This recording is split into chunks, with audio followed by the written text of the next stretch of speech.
A graça e a paz do Senhor, irmãos. É uma alegria poder estar aqui nesse dia, nessa cidade, para partilharmos de tudo aquilo que Deus tem feito em nossas vidas e através das nossas vidas. Vamos abrir as nossas Bíblias no Evangelho de Jesus Cristo, segundo João, capítulo 8, versículos 31 a 36. João, capítulo 8, versículos 31 a 36. Nós temos bastante tempo e eu espero poder ser uma bênção aqui na vida de vocês hoje, através do poder do Espírito Santo de Deus. Vamos ficar de pé para lermos a palavra do Senhor?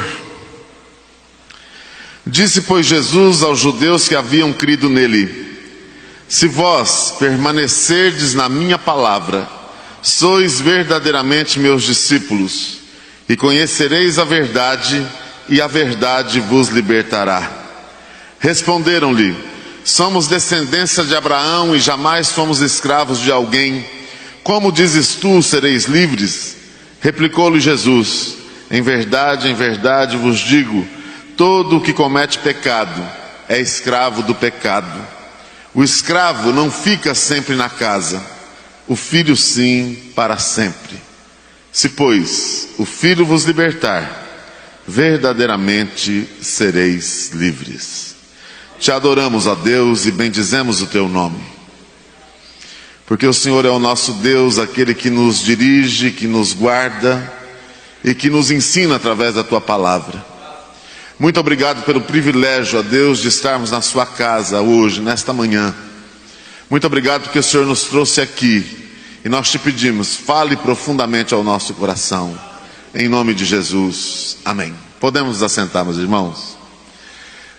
Eu sou pastor da Igreja Presbiteriana do Brasil, sirvo a Deus, na Igreja Presbiteriana do Brasil, mas eu sou missionário, eu trabalho na área de missões. E Deus me fez missionário porque, é lógico, a gente tem que testemunhar tudo aquilo que Deus faz nas nossas vidas. O pastor, quando me apresentou aqui, falou, já foi até padre, E todo mundo, eu acho que ficou assim, poxa vida, até padre está se convertendo, É difícil, mas para Deus, nada é impossível. Então, nessa manhã, eu costumo, todo domingo de manhã, a gente está numa igreja diferente, às vezes a gente participa de escola dominical, e eu vou usar o que eu tenho usado em muitas igrejas, como uma aula de escola dominical, mas numa pregação, para que vocês possam perceber como nós devemos aprender a evangelizar as pessoas. Eu realmente fui padre da Igreja Católica Apostólica Romana durante 10 anos da minha vida. Fiquei 15 anos no seminário, antes de ser padre. Padre estuda muito. Ao contrário do que muitos crentes pensam, o padre tem um conhecimento profundo da palavra de Deus. Ele conhece a Bíblia melhor do que muitos crentes. Mas a palavra de Deus diz que a letra mata e o Espírito vivifica. Eu nasci num lar extremamente católico. Eu venho de uma família onde as pessoas diziam sempre o seguinte: nós somos católicos e nós vamos morrer católicos. Vocês já ouviram essa expressão, não? Quando alguém fala isso pra gente, a gente fica até desanimado, A gente fala, meu Deus do céu, não dá nem para pregar, Porque está tão enraizado na religiosidade, está tão enraizado na religião, que a gente fica assim pensando, poxa vida, a religião, quer dizer, quantas denominações nós temos hoje no Brasil? São centenas, se não for milhares. Só que religião nenhuma leva a gente para o céu. Só vai para o céu quem um dia teve as suas vestes lavadas no sangue do Cordeiro. Você pode chegar lá no céu, falar que é da Assembleia de Deus, falar que é de presbiteriana, batista, metodista, anglicana. Isso tudo para Deus, eu nem sei se Ele vê. Porque as denominações hoje estão sempre em umas confusões tão horríveis, que nem parece Evangelho de Jesus Cristo. Mas quem vai? Quem um dia teve uma experiência pessoal com Cristo e procura servi-lo de alguma forma. Eu nasci num lar onde as pessoas eram católicas, mas muito problemáticas. Eu sou de origem baiana, Na Bahia o povo é muito católico. A minha avó, por exemplo, era uma pessoa que teve uma influência fortíssima na minha vida. E quando eu nasci, a minha mãe teve uma enfermidade chamada depressão pós-parto. Obrigado, meu irmão. Chamada depressão pós-parto. E praticamente eu fui criado pela minha avó, que era muito católica, e todo domingo me levava para a igreja. E quando eu chegava na igreja, eu via o padre celebrando missa, eu pensava comigo, um dia eu quero ser igual a esse homem. Eu achava o padre a pessoa mais fantástica do mundo, com as roupas bonitas que ele vestia, para celebrar a missa, os paramentos, o teatro que é a missa, é uma coisa que emociona. Muitas vezes as pessoas não entendem nada, mas emociona. E de repente, aos 11 anos de idade, eu comecei a perceber que o padre era uma pessoa não só importante rezando missa, mas ele era muito importante também na sociedade. Eu me lembro, isso há mais de 50 anos atrás, a minha idade para vocês não interessa não, mas antigamente o padre andava de batina preta. Muita gente deve ser desse tempo. E quando a gente via um padre na rua, a gente ficava assim até assustado. Todo mundo ia lá beijar a mão do padre. Eu acho que aqui muita gente já beijou a mão de padre, não beijou não? Algumas pessoas sim. Então era uma pessoa que tinha autoridade, às vezes mandava mais do que o prefeito de uma cidade. Tamanha autoridade política que ele tinha também. E o padre da minha cidade sempre ia visitar os meus avós. E o danado sempre chegava na hora do almoço. Tem uma expressão que eu não sei se aqui em Botucatu vocês já ouviram falar. Quando a gente come muito, a gente fala, hoje eu comi como um padre. Lá em Minas e no Nordeste a gente fala muito, hoje eu comi como um padre. Se bem que tem pastor que come muito mais do que padre, né? Crente é muito, come, que é uma coisa horrível. E eu vendo toda essa forma como o padre era tratado, eu cheguei para os meus avós, para os meus pais, e falei, eu quero ser padre. E eles ficaram tão felizes, mas tão felizes, que nem perguntaram para mim se era vocação, se era fogo de palha, se era qualquer coisa nesse sentido. E de repente, quando eu me vi, eu já estava dentro de um seminário. Eu fui para um seminário católico, franciscano, um seminário alemão. Eu não sei se vocês sabem, mas a raça de alemão é uma raça rígida, difícil. Deve ter alemão nessa região aqui, mas alemão é uma das raças assim mais exigentes. Eu fiquei dentro de um seminário alemão, dentro de um regime mais do que militar, horário para tudo, e a gente tinha que ser o melhor em estudo, porque a única coisa que a gente tinha preocupação era de estudar. Então, nesses 15 anos de seminário, eu estudei filosofia, teologia e psicologia. Saí do seminário sabendo um monte de coisa, cheio de gias. E sabendo principalmente a respeito da palavra de Deus. Eu estou muito gripado, mas vamos tentar. Me formei, fui trabalhar na área social da Igreja Católica. Franciscano é aquele que tem voto de pobreza, que trabalha geralmente com pobres, com pessoas que estão em necessidades.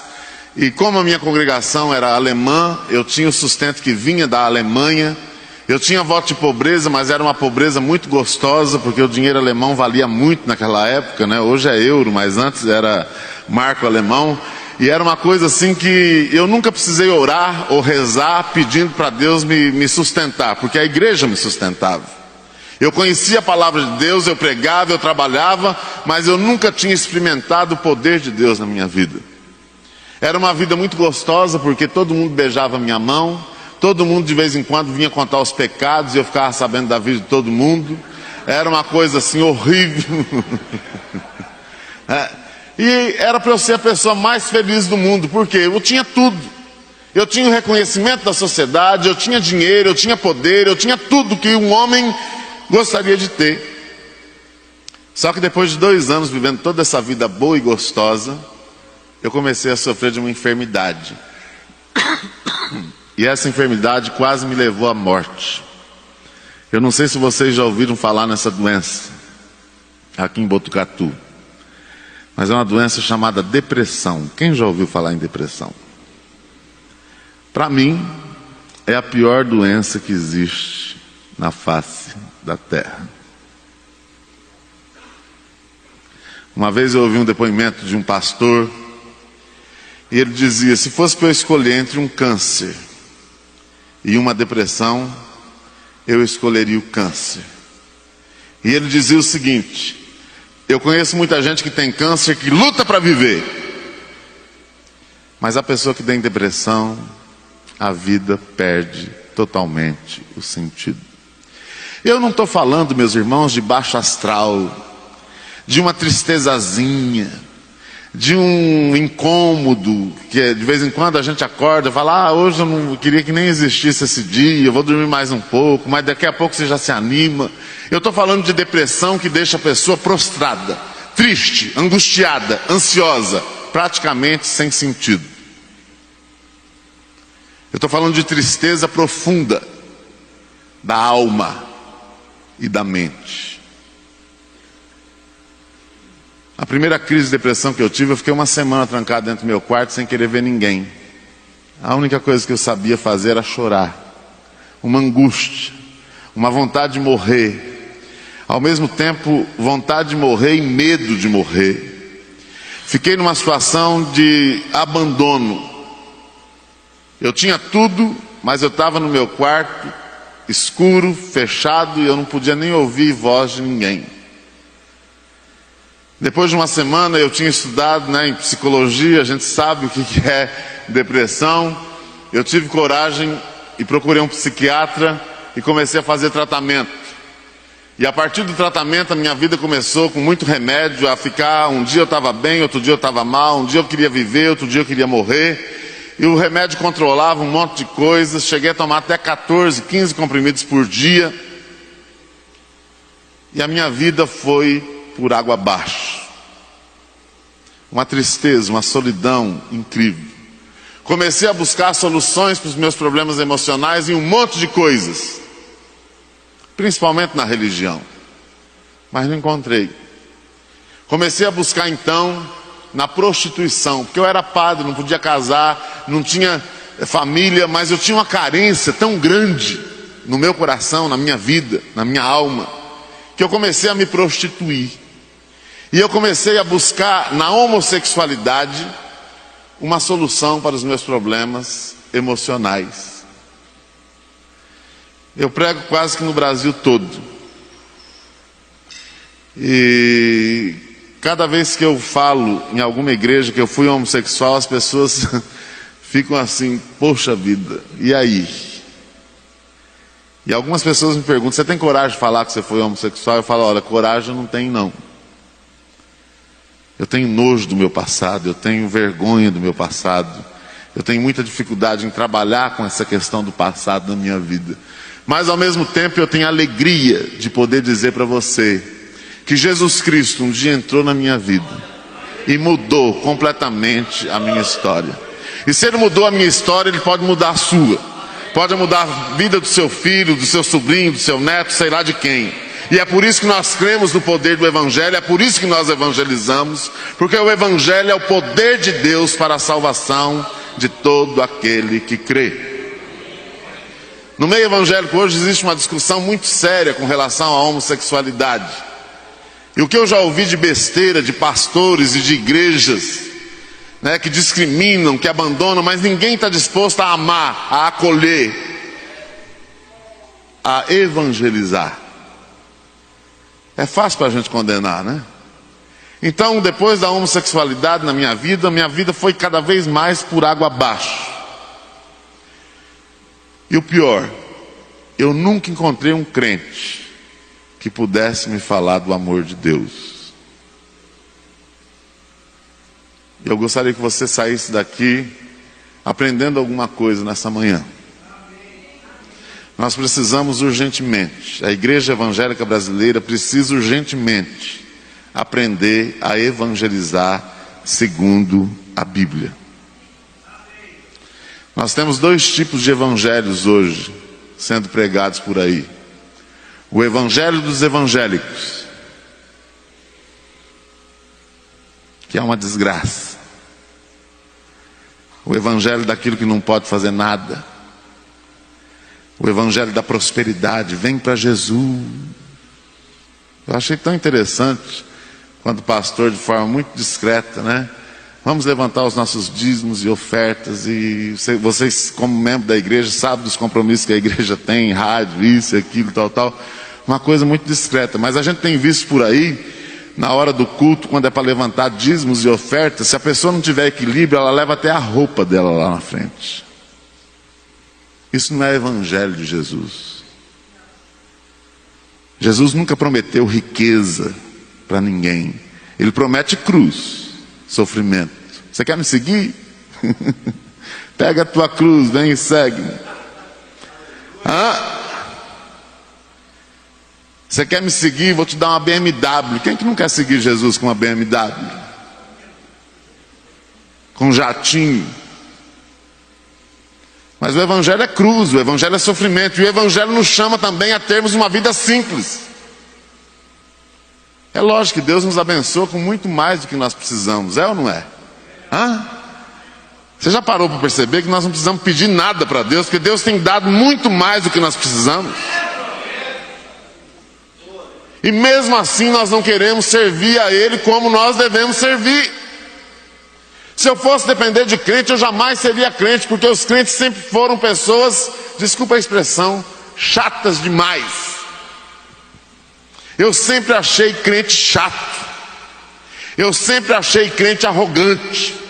Eu sempre achei crente narizinho empinado. Sabe aqueles crentes? Eu não sei se vocês conhecem esse tipo de crente, mas geralmente o assembleiano conhece. Aqueles crentes que vivem com a biblinha debaixo do braço e bate no peito e fala: eu estou salvo, o resto está tudo no inferno. Glória a Deus, aleluia. Tem crente que acha que o céu vai ser só dele.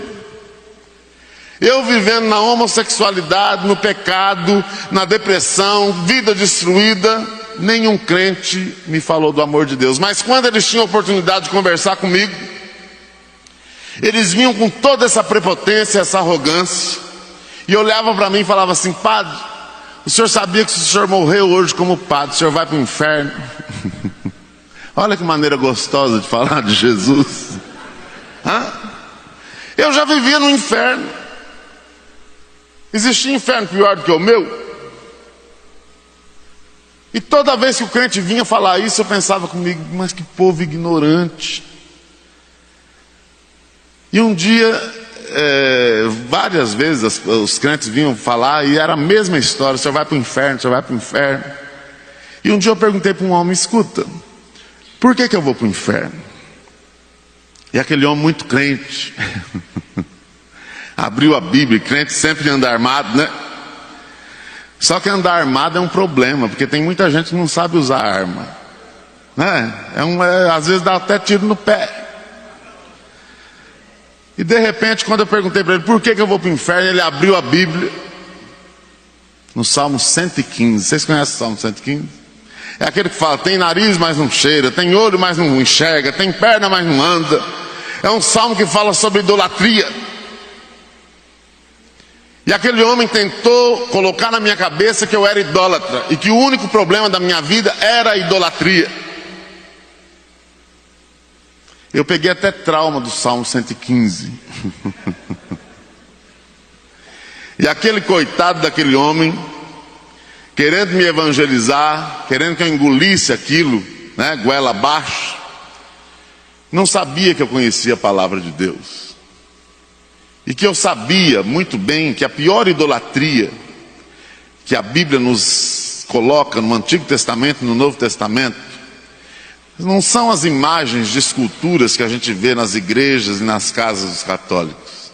A pior idolatria não são as coisas, né, de santos que a gente pensa que é. A pior idolatria, se a gente for ver teologicamente de forma honesta, é aquela que a gente não vê, mas que está dentro do nosso coração. E eu pergunto para vocês agora, meus irmãos, quais são os nossos ídolos hoje? É fácil falar católico é idólatra, né? Mas e os nossos ídolos hoje? Quem são? No meio evangélico é muito fácil a gente identificar a grande idolatria do meio evangélico hoje é o consumismo. dinheiro, poder. Outro dia eu fui pregar numa igreja no Paraná, em uma igreja muito rica, e depois que terminou o culto, as pessoas saindo com os carros do estacionamento, aquela coisa toda, e de repente uma mulher foi sair com o carro dela e encostou no carro de um irmão. Meus irmãos, quase teve polícia. Eu fiquei horrorizado, eu fiquei olhando aquilo, eu falei, não é possível. Como é que pode? A irritação, o cara ficou irado, porque o carro dele importado, novinho, quase bateu na mulher. Isso é idolatria. Tudo que a gente coloca acima de Deus na nossa vida é idolatria. Quantos de nós não sofremos hoje por conta de coisas que nós não deveríamos sofrer e que é ídolos na nossa vida? Então, a gente precisa parar de julgar as pessoas. Primeiro porque a salvação não depende de nós, depende de Deus. Em segundo lugar, nós precisamos aprender a amar as pessoas. Porque através do amor de Deus que está em nós, essas pessoas podem ser alcançadas pelo poder do Evangelho. Eu sofri muito com crente.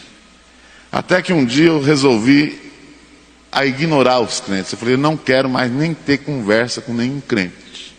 Eu trabalhava com doentes de AIDS e trabalhava em hospital. E eu de vez em quando via alguns absurdos que os crentes faziam em algumas visitas, dentro do hospital.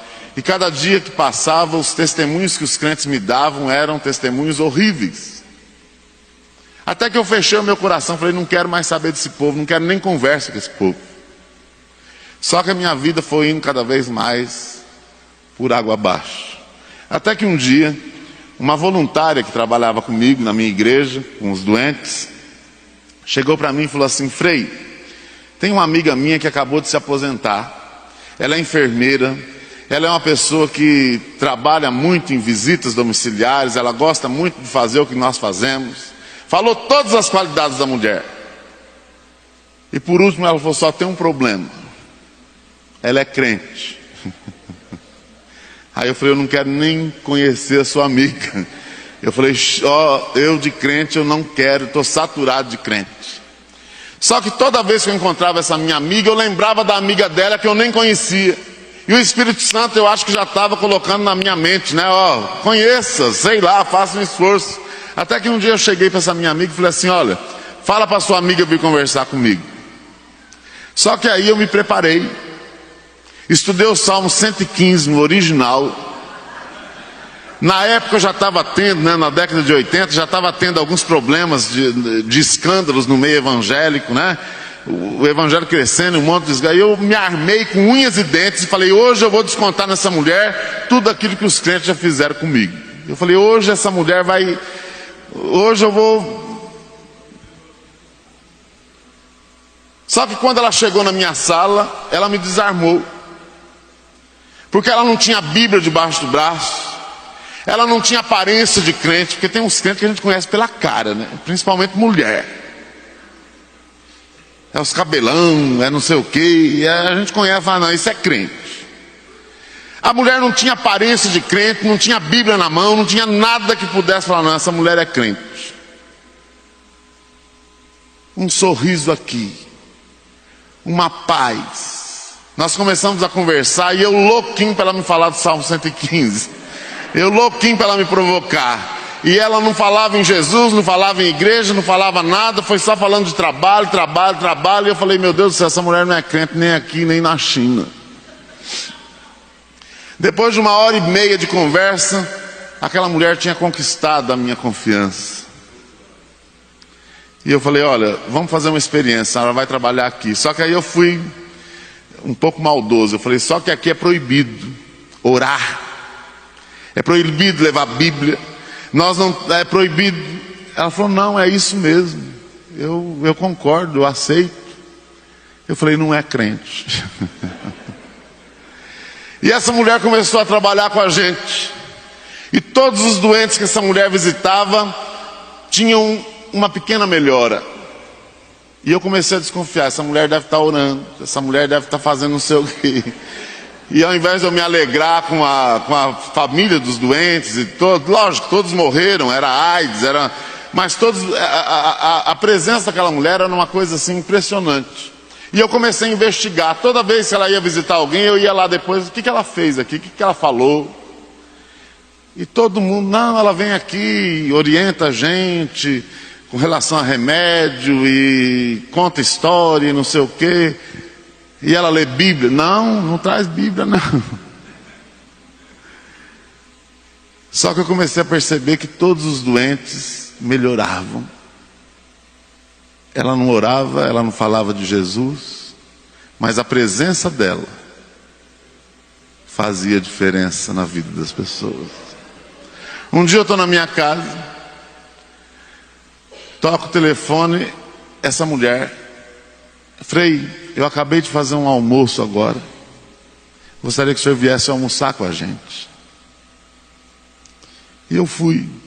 Só que a hora que eu cheguei lá, a hora que abriram a porta, era uma casa muito bonita, eu dou de cara com o esposo dela sentado numa poltrona muito bonita, lendo a Bíblia. Eu falei, pronto. Eu falei, lá vem o Salmo 115 na minha cabeça. Eu falei, agora deu. Eu falei, agora estragou tudo.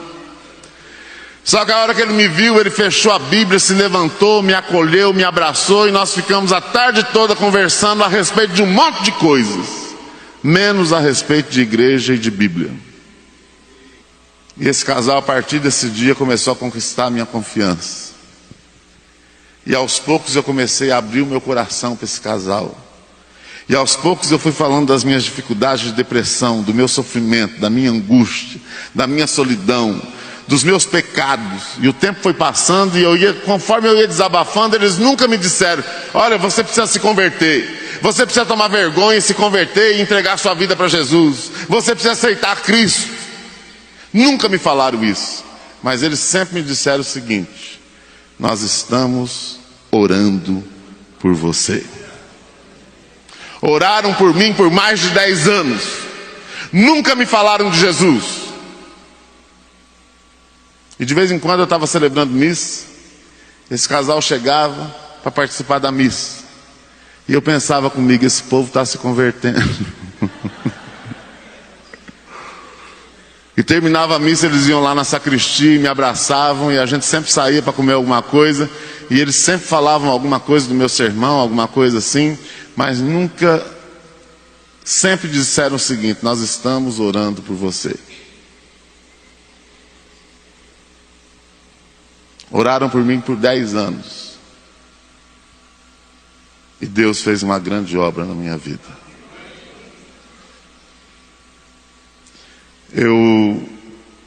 É lógico, não dá para a gente falar tudo, e eu quero abordar um pouco a questão de missões também com vocês. Mas num dos momentos mais difíceis da minha vida, numa das piores crises de depressão que eu tive, eu estava pronto para me suicidar, para morrer. Só que esse casal orava por mim.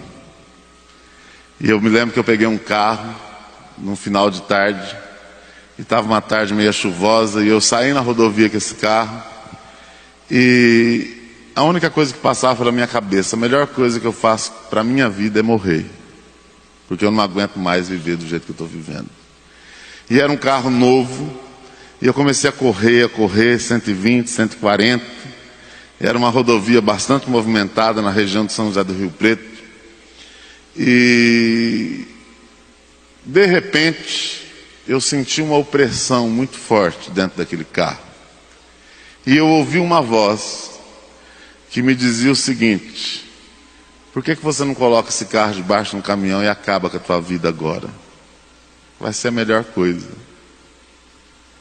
Quando eu ouvi aquela voz, eu olhei para o volante, olhei para o velocímetro, eu falei, gente, é só eu faço isso aqui, acabou. Não tem que, não sobra nada. E já estava anoitecendo, e a hora que eu vi um caminhão vindo na minha direção, eu falei, é agora. Só que a hora que eu fui virar o volante, o motor do carro morreu. As luzes do carro se apagaram. Eu me assustei e coloquei o carro no acostamento, de uma forma muito A hora que eu puxei o freio de mão, que eu estava em segurança, naquele momento, o poder de Deus foi derramado sobre a minha vida. Naquele momento eu comecei a chorar, mas chorar muito. E a sentir uma paz que eu nunca tinha sentido na minha vida. Naquele momento, eu ouvi uma voz que me disse o seguinte: eu estou aqui para te resgatar, para te salvar, porque eu te amo, eu tenho um plano na tua vida. E eu fiquei mais de uma hora naquele acostamento. Eu nem sabia como é que era aceitar Cristo, como é que era virar crente em Cristo Jesus. Mas olha como é que funciona a graça, né? Ele me aceitou primeiro. Ele veio ao meu socorro. E eu voltei para minha casa e cheguei na minha casa em estado de graça. E eu peguei uma Bíblia que eu tinha, uma Bíblia católica, e fui para o meu quarto. E fiz uma oração que muitos crentes fazem, né? Eu não sei se... Os pentecostais parece que são mais... Eu acho que todo mundo, faz isso. Tem gente que quando quer uma palavra, fecha a Bíblia assim, fecha o olho. Fala comigo, Deus. Não faz isso? E abre a Bíblia. A gente chama isso de roleta bíblica. É um perigo. Isso é perigoso. Você já pensou se cai lá, Judas foi e se enforcou? Vai, faça o mesmo.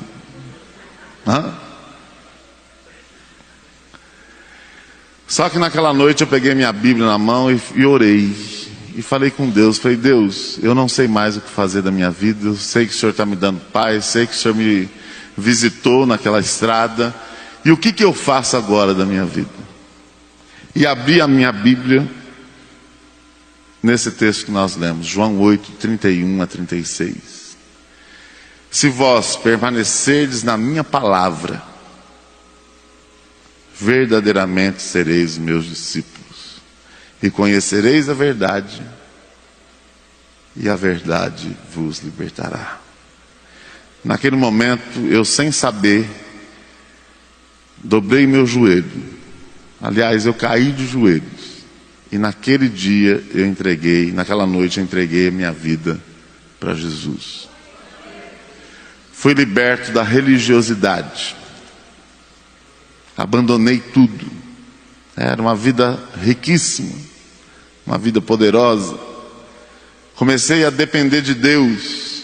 E aí começa uma outra história na minha vida. Muito sofrimento, muita humilhação. Pra vocês terem uma ideia, quando eu saí do catolicismo, eu voltei para a casa dos meus pais, que eram católicos. E a minha mãe olhou para mim e falou assim: olha, eu preferia você morto do que crente. Comecei a depender dos meus pais, na maior humilhação do mundo. Eu que tinha tudo, até fora do Brasil eu estudei. E de repente eu estava ali, Deus me preparando para uma missão. E um dia, o meu pai teve um derrame cerebral. E na UTI, muito mal, morre, não morre, aquela coisa toda. E os médicos chamaram os familiares e falaram: olha, não tem jeito, é irreversível. A minha mãe olhou para mim perto de todo mundo e falou: teu pai está assim por sua causa, de desgosto. E o único recurso que eu tinha era dobrar o joelho e orar. Humilhado, arrasado. Comecei a orar muito. E Deus foi restabelecendo a saúde do meu pai. Meu pai saiu do hospital, saiu com algumas sequelas, mas saiu bem, consciente. E a partir daquele momento, Deus começou a me usar para mostrar para os meus pais o que Deus estava fazendo na minha vida. Para a honra e glória do Senhor, os meus pais foram convertidos ao Evangelho de Jesus Cristo. Meu pai faleceu já há algum tempo. Hoje eu sou casado para a honra e glória do Senhor. Tenho 2 filhas. Segunda-feira passada, eu fui avô, ganhei uma netinha.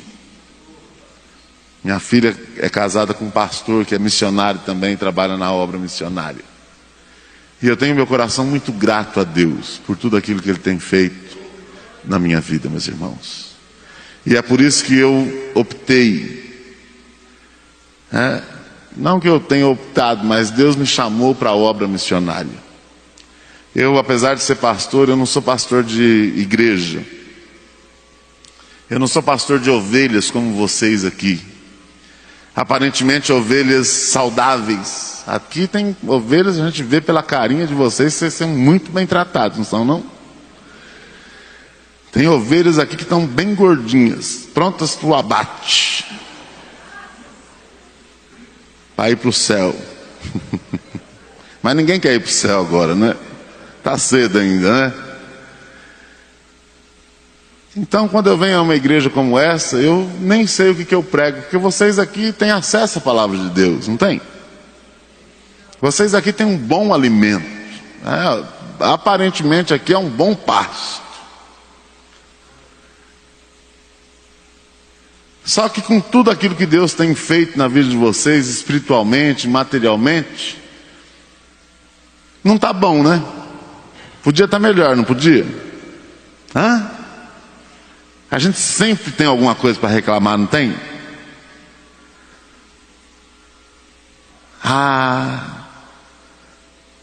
Eu podia ter uma casa melhor, uma casa própria, um carro melhor. Hoje em dia ninguém quer saber de buscar em primeiro lugar o reino de Deus.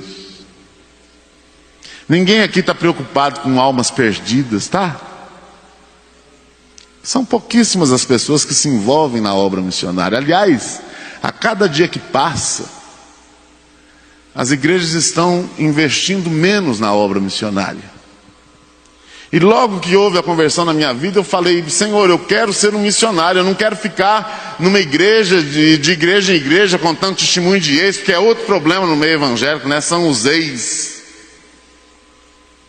Se você coloca uma placa aqui, ex-padre, ex-macumbeiro, ex não sei o quê, lota de gente a igreja, porque todo mundo tem curiosidade para saber o que foi a vida da pessoa.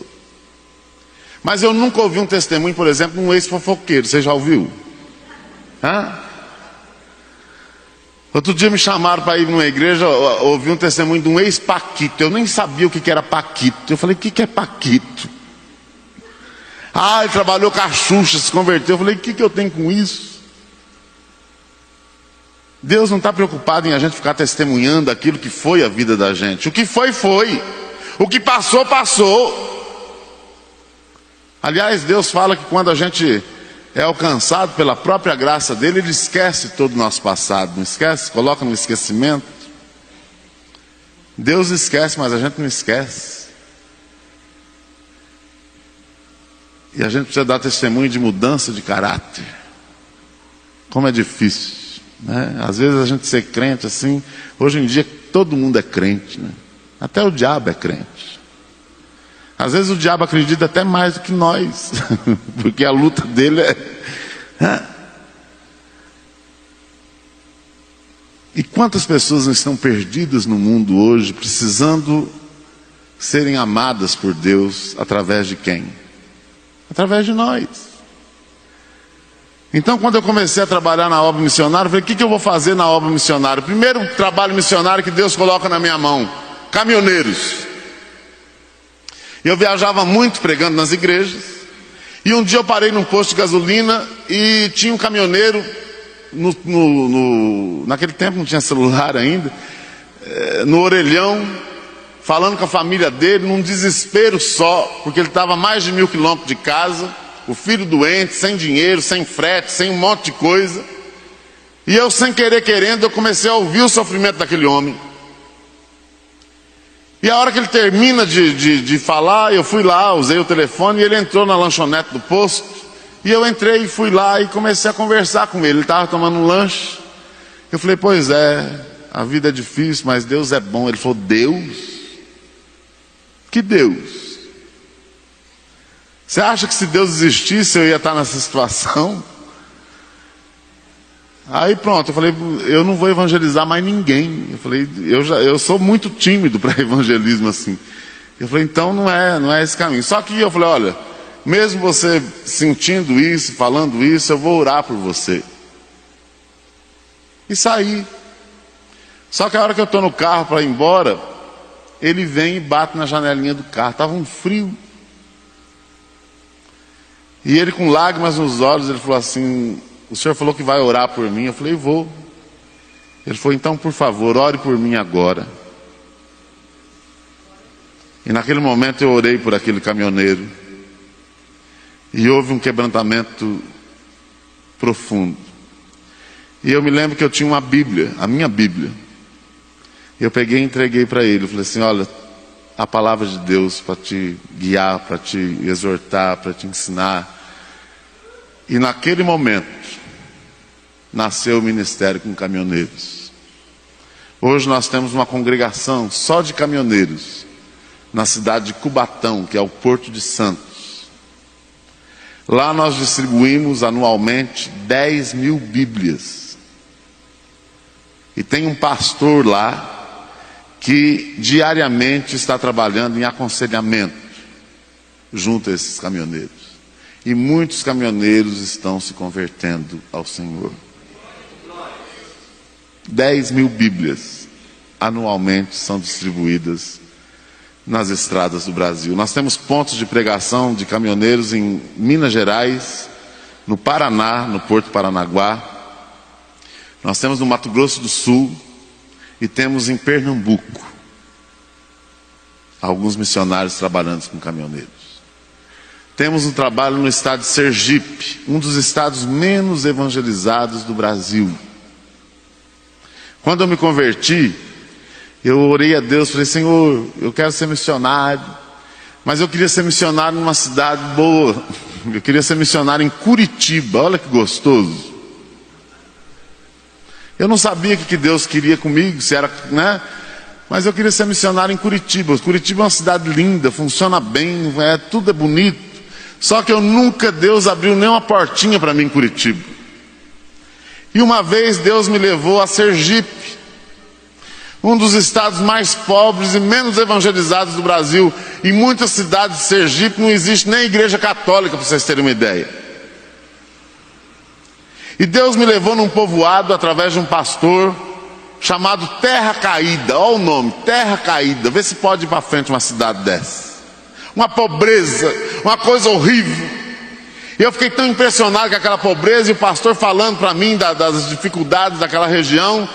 E eu fiquei meio atordoado, e teve uma hora que eu saí do meio das pessoas que estavam comigo ali, comecei a andar sozinho naquelas ruas, sem saneamento básico, aquelas crianças tudo cheio de verme, aquela coisa toda, e eu comecei a andar, quando de repente Deus me falou uma coisa: Júnior, é aqui que eu quero que você seja missionário. Eu falei, o quê? Eu falei, de jeito nenhum, está amarrado em nome de Jesus. Eu falei, não. Eu falei, não, aqui, Terra Caída, mas nunca.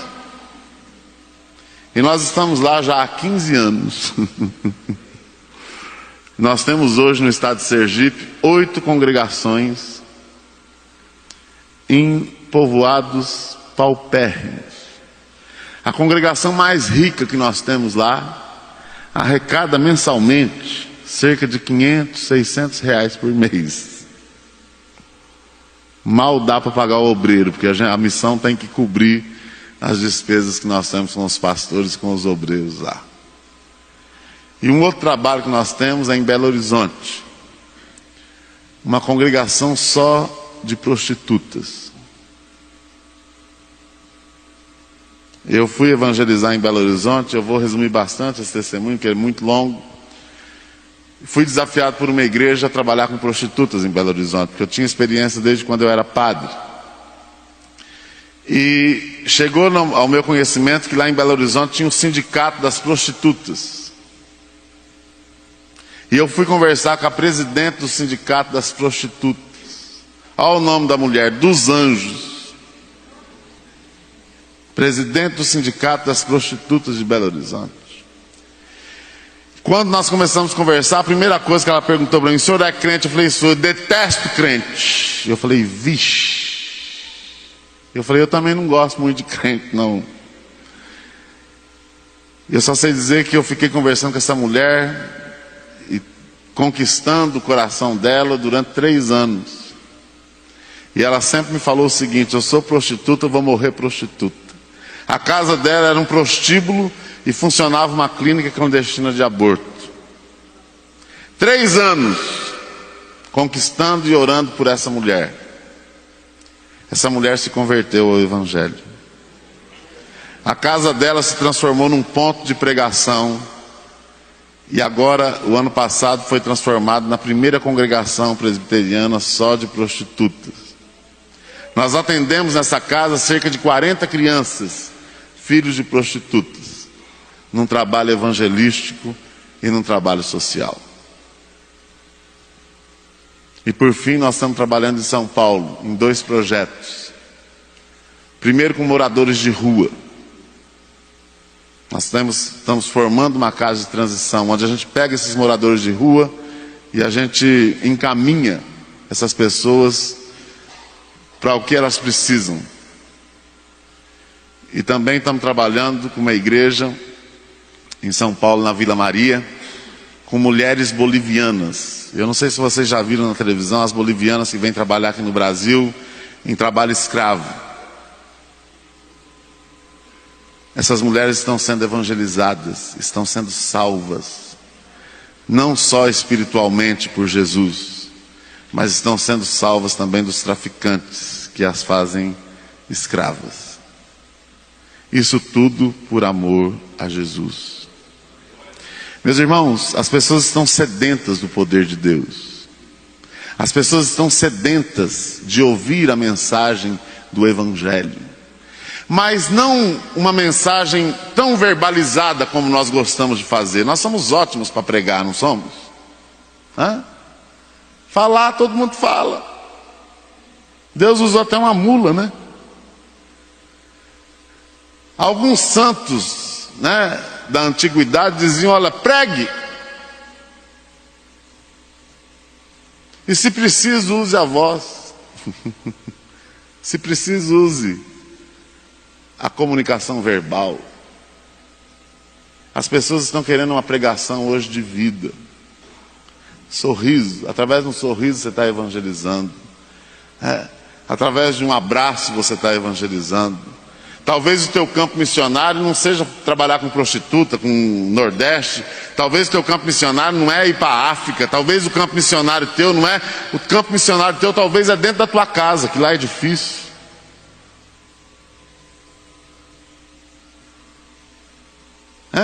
Quantas mulheres aqui sofrem, por exemplo, porque os filhos não são convertidos? O marido não é convertido? Campo missionário teu aonde? Lá, amando, orando, parando de ser chato. Só que fazer missões também, meus irmãos, eu vou confessar uma coisa para vocês: está muito difícil. Porque missão a gente aprendeu, eu acho que vocês também aprenderam assim. Na igreja presbiteriana, quando se fala em missões, existem 3 formas de fazer missões. Vocês aprenderam assim também? Como é que é? Orando, contribuindo e indo. Orar, eu não sei se as pessoas têm orado, porque a coisa está difícil, faltam obreiros. Eu não sei se você ora pelas pessoas que pregam o Evangelho no Brasil e no mundo. Você ora? Quanto tempo você tira de oração por dia para orar por missões? Para orar para as pessoas serem alcançadas pelo poder do Evangelho? Contribuição. Olha, todos esses trabalhos que nós falamos para vocês aqui custa dinheiro, sabia? Você sabia que cada prostituta que se converte lá em Belo Horizonte, quando elas se convertem e vêm para a gente tem que assisti-las durante alguns meses, em aluguel, médico, remédio, até ela fazer um curso profissionalizante para arrumar um emprego, arrumar isso, arrumar aquilo. Nós temos que investir em média 500, 600, 700 reais por mês, durante uns 6 meses no mínimo. Outro dia um presbítero chegou para mim e falou assim: reverendo, eu estou preocupado. Eu Você é preocupado com o quê? Essas mulheres estão se convertendo. E ele é o tesoureiro da igreja lá. Eu falei, mas... Ele falou, o que nós vamos fazer? Eu falei, vamos matar. Mata, né? Está convertido, já vai para o céu mesmo, não vai? Dá um veneninho gospel aí. Não vai ter mais cesta básica, não vai precisar mais de médico, não vai precisar mais de despesa. Converteu, pá, aceitou a Cristo, pá, vai para o céu. Missões se faz com dinheiro. E nós não estamos investindo como nós devíamos investir na obra missionária. Ontem eu estava à noite orando e preocupado, porque esses 5 ministérios que nós colocamos, que a nossa missão mantém, algumas coisas nós vamos ter que parar. Por quê? Porque não está tendo recursos. É lógico que a gente ora, é Deus que sustenta, é Deus que faz, mas Deus quer usar a igreja dele para fazer isso. Eu vim de Bauru aqui para pregar. Eu podia muito bem chegar no posto de gasolina e falar, enche o tanque aí para mim, em nome de Jesus. Estou indo lá para o Botucatu pregar, ô glória. E não vou pagar não. O pedágio eu podia parar no pedágio e falar assim, estou passando, sou filho do rei, sou missionário.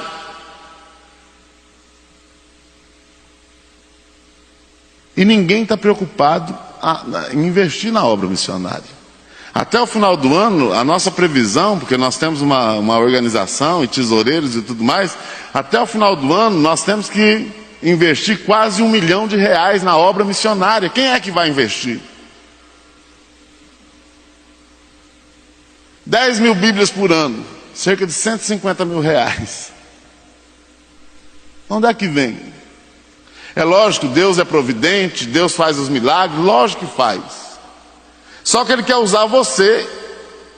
E uma das coisas que o pastor falou aqui que me chamou a atenção e me dá a liberdade também de falar isso, é que tudo que a gente semeia, a gente colhe.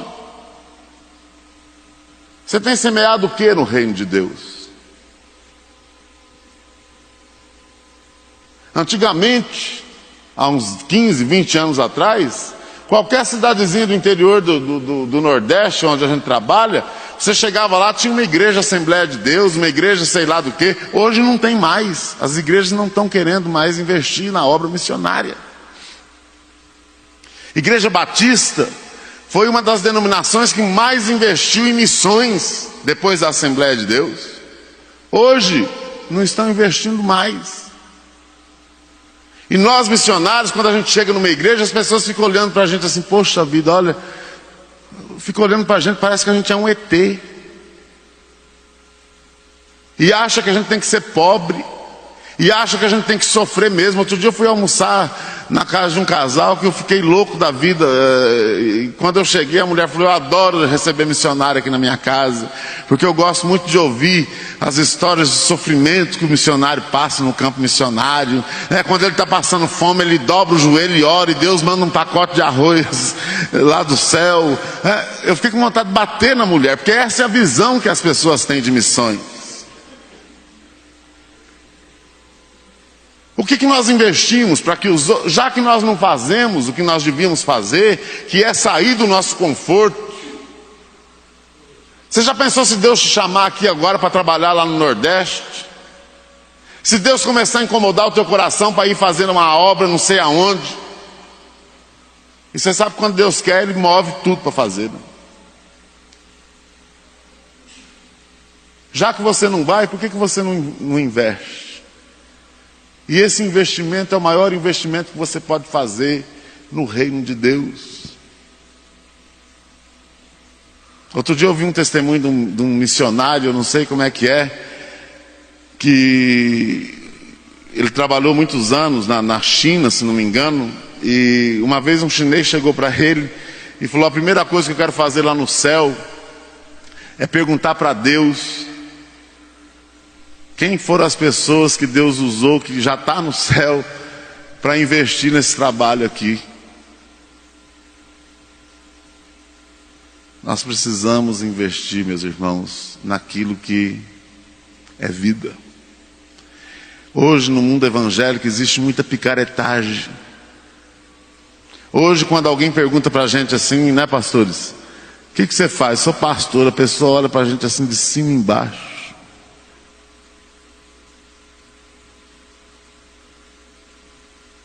Mas existem ainda, meus irmãos, algumas pessoas que fazem o trabalho, fazem a obra de forma séria e zelosa. Ninguém é missionário por conta própria. Eu, por exemplo, você pode pesquisar a minha vida. Eu sou membro de uma igreja presbiteriana do Brasil. Se você perguntar para o pastor aqui, pastor Coíne, aqui em Botucatu, a gente sabe aonde é que a gente está indo, a gente tem uma referência, mas tem muita gente que chega no meio, sou missionário, mas de que igreja você é? Eu sou do Espírito Santo.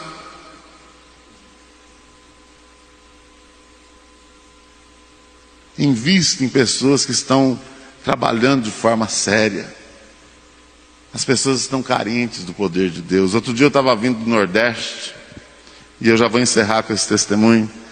Eu estava vindo do Nordeste e eu gosto muito. Hoje eu quase não paro, porque nós temos uma equipe que faz isso. Mas eu parei num posto de gasolina em Feira de Santana, na Bahia. Feira de Santana é um lugar que você encontra caminhoneiros do Brasil todo. E eu estava lá conversando com alguns caminhoneiros, entregando algumas bíblias, algumas coisas assim nesse sentido. E de repente, eu falei, eu vou rodar mais um pouco. E eu estou manobrando o carro para sair, para pegar a rodovia. E pelo meu retrovisor eu vi um travesti. Um homem de quase 2 metros de altura. Uma sainha aqui. Uma peruca horrível na cabeça. Era o cão chupando manga, como dizem por aí. Uma coisa horrível. Quando eu vi aquela coisa ali, eu comecei a orar, Senhor, vai lá, visita, transforma, tal, mas eu não vou. E olha de onde eu fui tirado, hein? Olha o meu passado. Eu não devia ter preconceito, eu não devia ter discriminação, porque eu passei por isso. Só que quando eu estou orando por aquele travesti, Deus fala ao meu coração, Júnior, pega a Bíblia e vai lá. Eu falei, não vou. Eu falei, não vou, porque ele vai me bater, ele vai jogar a Bíblia fora. Só que Deus começou a me incomodar de um jeito que eu parei o carro e orei e falei, Senhor, eu vou. Mas vai na frente, porque eu não sei o que vai ser. Peguei a Bíblia e fui lá em direção ao travesti, cheguei lá e bati nas costas dele. Falei, moço. Chamei o travesti de moço. Falei, pronto, ele vai meter a mão na minha cara, agora já resolve o problema, né? A hora que ele virou, a cara toda maquiada. Uma coisa horrível. Eu fiquei tão assustado com a feiura daquele rapaz,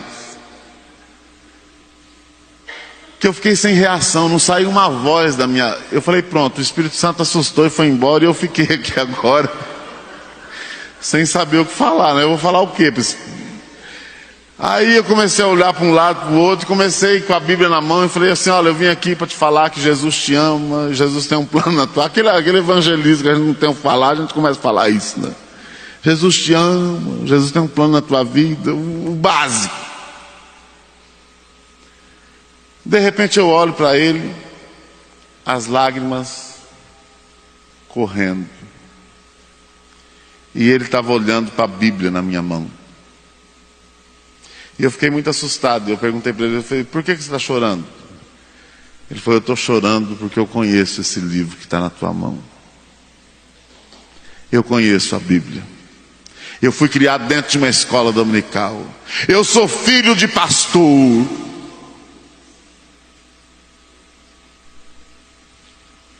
Meu pai morreu. A minha família se desfez. E eu estou aqui agora sem saber o que fazer da minha vida. E ele olhando para mim, ele falou, só que Deus te usou aqui agora. E eu agora quero voltar para os caminhos do Senhor. Meus irmãos, quando ele falou aquilo, as minhas pernas bambearam. E eu comecei a chorar. Mas eu não estava chorando porque ele estava voltando para os caminhos do Senhor, eu não estava chorando, eu estava chorando de vergonha de Deus, porque lá no carro eu pensei comigo, eu falei, Senhor, isso aí não tem jeito. Agora imagina a cena, eu chorando e o travesti chorando. E provavelmente um monte de gente olhando. E quanto menos eu espero, aquele rapaz vem e me dá um abraço. Mas me dá um abraço. Meus irmãos, a hora que ele me abraçou, a única coisa que passava pela minha cabeça era o seguinte: se me passa um crente aqui agora, se me passa um pastor aqui agora. Só que no momento que ele me abraçou, Deus me libertou de uma coisa terrível que eu tinha no meu coração, que era o preconceito. Orei com ele ali naquele lugar. Fui no carro, peguei roupa, dei para ele foi lá no banheiro dos caminhoneiros, tomou banho, saiu do banheiro totalmente transformado pelo poder de Deus. Fui com ele na rodoviária de Feira de Santana, ele queria ir para Goiânia. Tomamos um lanche, oramos mais uma vez, comprei a passagem, dei dinheiro. E foi uma das experiências mais lindas que eu tive na minha vida ministerial e missionária. As pessoas estão com sede de Deus. Eu agradeço muito a Deus pela oportunidade de estar aqui nesta manhã. Nós temos um material que está aqui fora, que você pode comprar, e você comprando esse material, você vai estar investindo no nosso ministério. Não é ajudando, não, é investindo. Eu tenho uma bronca dessa, eu vou comprar para ajudar. Nós não precisamos de esmola e nem de ajuda. Nós precisamos de parcerias. Outro dia um homem, numa igreja presbiteriana, a gente vende dessas bíblias aqui, que eu vou explicar como é que funciona. Ele chegou para mim e falou assim: pastor, eu comprei uma caixa de bíblia aí só para ajudar, mas eu nem sei o que eu vou fazer com essas bíblias. Aí eu estava meio bravo, eu sou meio nervosinho. Comprei uma caixa de Bíblia para ajudar e nem sei o que eu vou fazer com essas Bíblias. Eu falei: escuta, você tem mãe? Ele falou: eu tenho, pastor. Eu falei: então ajuda tua mãe. Ele falou: por quê? Eu expliquei a questão da parceria. Nós precisamos de dinheiro. Até o final do ano eu tenho que arrecadar, eu não sei de onde é que vai vir, quase R$1 milhão para a obra missionária. Então, se você quiser comprar esse livro, Graça Indivisível, Salvos para Servir, eu escrevi esse livro há 3 anos. Esse livro tem ajudado muita gente que vive em depressão. E é muito bom para evangelizar católico, porque fala um pouquinho da minha experiência de conversão. Está aqui. Esse livro aqui foi escrito por um pastor que é missionário do nosso ministério. Ele é psicólogo. Pastor Cláudio Correia, que é da Igreja Presbiteriana de Vila Maria, em São Paulo. O conflito construtivo. Todo crente que está passando por luta devia ler esse livro. É uma bênção. O que você pode fazer e a visão que você vai ter dos problemas que você enfrenta a partir da leitura desse livro, que é tudo através da Bíblia. E esse livro aqui também todo cristão, principalmente jovens, o cristão e os desafios da pós-modernidade do mundo hoje. Como é que a gente deve ser cristão no mundo que nós vivemos hoje? Esse pastor é um grande teólogo, Paulo Delage, da Igreja Presbiteriana de Vila Mariana, em São Paulo. E a questão dessa Bíblia, nós ganhamos um lote de Bíblia, que é da NVI, Nova Versão Internacional. É uma Bíblia muito boa para você dar de presente e evangelizar alguém. Porque é uma linguagem mais acessível, mais fácil do que a que nós lemos nas nossas igrejas. E é muito bom para estudo também. Qual que é o projeto dessa Bíblia? No Nordeste, a maior dificuldade para evangelizar as pessoas lá é que as igrejas lá, elas não têm condições de ter Bíblia. Você vê crentes do Nordeste que a gente chega lá, eles estão orando há 2, 3 anos por causa de uma Bíblia, porque eles não têm condições de comprar. Então muitos crentes aqui estão comprando no Sudeste, eles compram a Bíblia, ajudam o nosso ministério, e muitos estão sendo tocados, muitos empresários estão sendo tocados o seguinte: olha, eu estou comprando uma caixa, 2 caixas, mas eu quero que você doe para uma igreja pobre lá no Nordeste. Meus irmãos, você não sabe a bênção que está sendo isso. Esse mês nós já temos 150 Bíblias que foram doadas de pessoas que compraram, que nós vamos abençoar as igrejas no Nordeste. Não só em Sergipe, mas nas regiões lá. Quanto custa? Cada livro custa 20. E a Bíblia custa 50. É caro? Não sei. É o preço que está aí. Se você comprar, eu podia falar para você, compra. Porque se você comprar isso aqui, é ungido com óleo da prosperidade. Se você comprar isso aqui, R$110, você nunca mais vai ser o mesmo. Não vai mesmo, porque Deus vai ficar R$110 mais pobre. Deus vai te prosperar, Deus vai te abençoar. Lógico que vai. Aliás, se você está comprando, porque Ele já te abençoou, né? Meus irmãos, eu gostaria muito que vocês comprassem e investissem no nosso ministério. Vai estar sendo vendido ali na porta, na frente. E outro dia um presbítero em São Paulo falou assim: Abelardo, você vendendo esses livros, essas Bíblias nas igrejas, o povo não está nem aí mais para comprar nada. Aliás, o povo quando vai para a igreja não leva mais nem dinheiro, porque tem medo do pastor ficar pedindo oferta. E esse presbítero me falou: você tinha que ter uma maquininha de cartão. Eu falei: mas você está ficando louco, rapaz? Ele falou: é. E eu estou com a maquininha de cartão aí. Só compra quem for ruim demais. E essa maquininha aceita tudo quanto é tipo de cartão. Então, ao invés de você ficar endividando com coisas lá do mundo, se endivide no reino de Deus. Estou brincando, não é para ninguém se endividar não, mas que você possa fazer as coisas com consciência, com aquilo que Jesus tocar no seu coração. Se Deus tocar você no coração de comprar caixa, nós temos a caixa de Bíblia, por exemplo, vem 24 Bíblias, custa R$1.200. Você pode pegar a caixa, pode evangelizar os teus amigos, os teus funcionários, sei lá quem. Se você não quiser, você pode mandar para o Nordeste, nós mesmos entregaremos lá. Amém? Vamos ficar de pé, vamos orar? Pastor, muito obrigado pela acolhida aqui. Eu espero que a gente saia daqui aprendendo a evangelizar com amor e a gente possa ter no nosso coração um desejo profundo de conhecer a obra missionária. Nós temos um site, www.nossamissão.com.br. Lá você tem todas as informações a respeito do nosso ministério. Amado Deus, nós louvamos o Teu nome, te engrandecemos porque Tu és Deus. Nós te louvamos porque um dia o Senhor nos salvou, nos resgatou e constituiu cada um de nós a sermos pregadores da Tua palavra. Guarda a nossa vida e faça de nós instrumentos do Teu amor, da Tua paz. Abençoe a vida dessa igreja, do pastor dessa igreja, de todas as pessoas envolvidas neste ministério.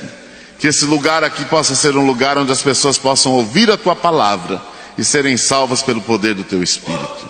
Em nome de Jesus nós oramos agradecidos, com o perdão dos nossos pecados. Amém.